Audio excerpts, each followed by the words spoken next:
हाय दोस्त, आज हम इसरो का डिटेल्स बारे में देखेंगे कि इसरो का किस तरह से हमको तैयारी करना है और कौन सा सब्जेक्ट हमको इसको इम्पोर्टेंट है इसके लिए, इसमें क्या क्या पढ़ना है और क्या क्या नहीं पढ़ना है, इसी के बारे में हम डिटेल्स देखेंगे।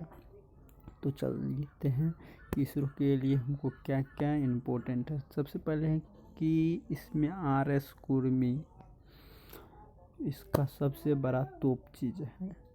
यदि आप RS कुर्मी को फुल रिवीजन कर लिए, RS कुर्मी को यदि पूरी तरह से आप पढ़ लिए, उसका एक एक ऑब्जेक्टिव, एक एक उसका जो भी ऑब्जेक्टिव, उसके बाद थ्योरी, ये सबसे इम्पोर्टेंट है। ज़्यादातर क्वेश्चन RS कुर्मी से ही रहते हैं। उसके बाद जो इसरो के लिए टॉप चीज़ ये है कि आपको इसरो के लिए उसके लिए एक स्पेशल नोट्स बनाइए आप, और फिर उस नोट्स को रिवीजन कीजिए।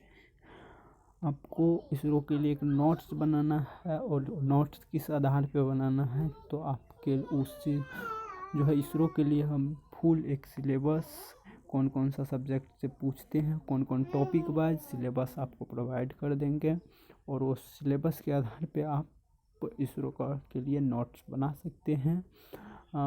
धीरे धीरे हम भी इसरो के लिए नोट्स प्रोवाइड करेंगे, वीडियो बनाएंगे आगे, अब देखते रहिए। ठीक है। और अब देखते हैं आपके पास इसरो का नोट्स बना हुआ है या आपके पास RS कुर्मी है, उसको आप पढ़ रहे हैं, तो उसको किस तरह से रिवीजन करनी है, क्या बेसिक तरीका है रिवीजन करने का, ये हम जानते हैं कि उसके लिए क्या किस तरह से हम रिवीजन करें। तो जैसे कि आज यदि हम रिवीजन किए, तो उसके सेकेंड दिन यानी कि एक दिन के बाद उसको फिर से पढ़ना है।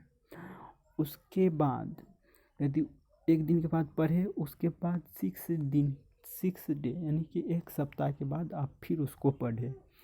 एक सप्ताह के बाद फिर आप 30 दिन के बाद पढ़े उसको, यानी 1 मंथ में, उसके बाद 3 मंथ में। यदि इस तरह आप पढ़ते हैं, रिवीजन करते हैं, तो आपके माइंड में वो चीज़ एक लंबे समय तक स्टोर रहेंगे, एक लंबे समय तक आपके माइंड में व्यवस्थित रहेंगे।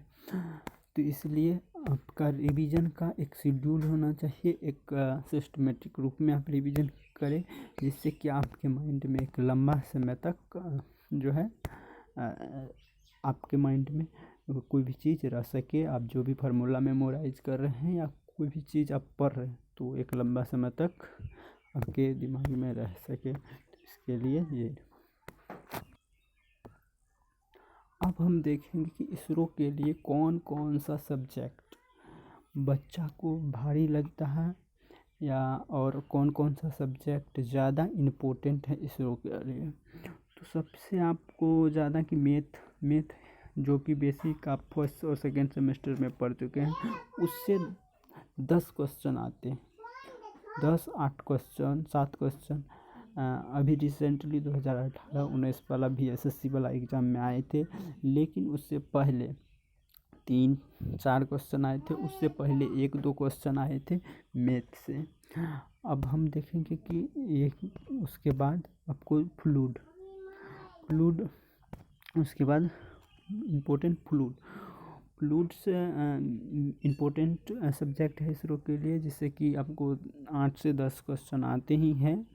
और इसमें मेनली इम्पोर्टेंट चैप्टर है फ्लूइड प्रॉपर्टी, उसके बाद फ्लूइड मेजरमेंट, उसके बाद फ्लूइड डायनामिक उतना इम्पोर्टेंट नहीं है, उससे ज़्यादा इम्पोर्टेंट आपको पाइपलाइन, जिसमें क्या है लॉसेस के बारे में डिटेल से देखा गया है, तो लॉसेस से ज़्यादातर क्वेश्चन आते हैं।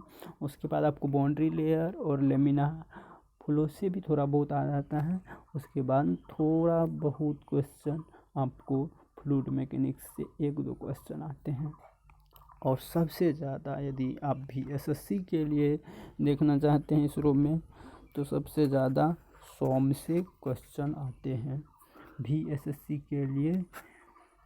तो SOM ही है जो कुछ भी है बीएसएससी के लिए। यानी कि सॉम नहीं आप पढ़ के गए हैं तो बीएसएससी में के लिए कुछ भी नहीं। यानी कि सबसे ज़्यादा यदि क्वेश्चन पूछते हैं कहीं से बीएसएससी में तो सॉम।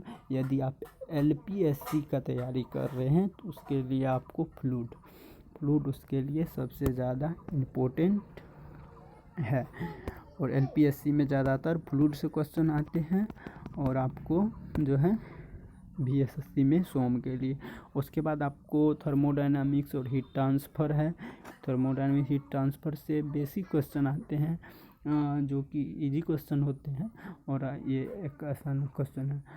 आप किसी भी इसरो का बीएसएससी हो या आप एलपीएससी हो या सार्क हो या एचसीएफसी हो, सभी एग्ज़ाम के लिए मटेरियल साइंस इम्पोर्टेंट है। मटेरियल साइंस सब एग्ज़ाम में आना ही है इसरो का।